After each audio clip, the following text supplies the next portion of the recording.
This is not out of fear. No. It's not out of trying to time the market. Leverage is very important to real estate. And if you can't access that, you might be better off selling the asset, accessing your full $600,000 of equity. Yeah. And then go buying something at market rents where you're going to make a higher return. Exactly. Or going to a different market or whatever. Sense. We should get into like, well, what are the reasons for selling, or why would you actually why would you actually want to sell? So for me, the only times that I would be interested in selling are pretty much two reasons, maybe three. Number one, I think I can time the market. I'm just kidding. No, absolutely not. So I was about to walk off this podcast. Number one is to get into a different type of asset, okay, or another asset or another opportunity.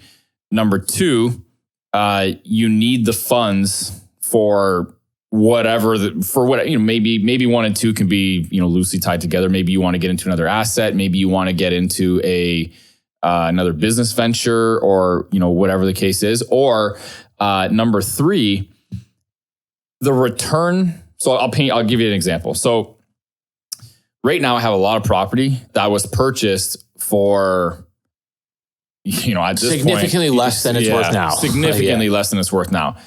The problem that I'm running into now is the equity that I have in these properties cannot be leveraged.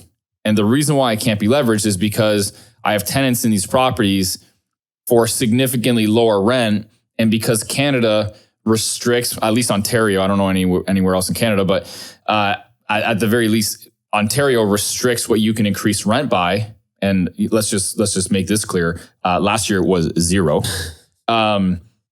You cannot increase rent according to what the market's doing. So rent is basically, it's restricted to what, even inflationary rates? Yeah, typically 1.5 to 2%. It's a joke. Usually. Yeah. So right now, I might have some property, I do have property that I purchased for 180 grand. It's worth 600 now.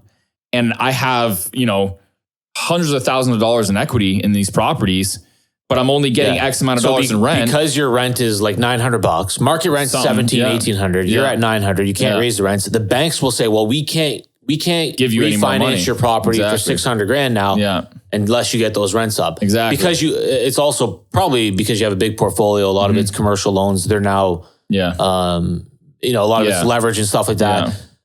So you're basically trapped. Like, you have a lot of value that you can't access, and accessing tons leverage is very important to real estate. And if you can't access that, you might be better off selling the asset, accessing your full $600,000 of equity, and then go buying something at market rents where you're going to make a higher return. Exactly, or going to a different market or whatever. Sense. So I'm actually at like a crossroads right now where I may very well consider dumping a significant portion of my portfolio that is like underperforming. So, but here's the thing, right? This is not out of fear. No, it's not out of trying to time the market. And here's the thing, I really don't want to either, to be honest with you. Yeah, we've talked. You've struggled a little bit. And here's the thing as well. I want to point this out. Like, we always say you're cautiously optimistic. Yeah. You've actually sometimes had a very negative view of like the market. We don't. And I agree in a lot of ways. Our market is not based on great fundamentals of job growth and et cetera.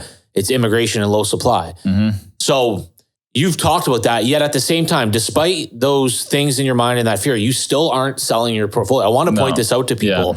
You can, like, I don't love the things that are happening right now, but I know I just have to stick with that mentality of buy, hold, and over 50 years, I'm going to make more money than it's worth now. Like, it's very simple, right? So just got to point that out to people.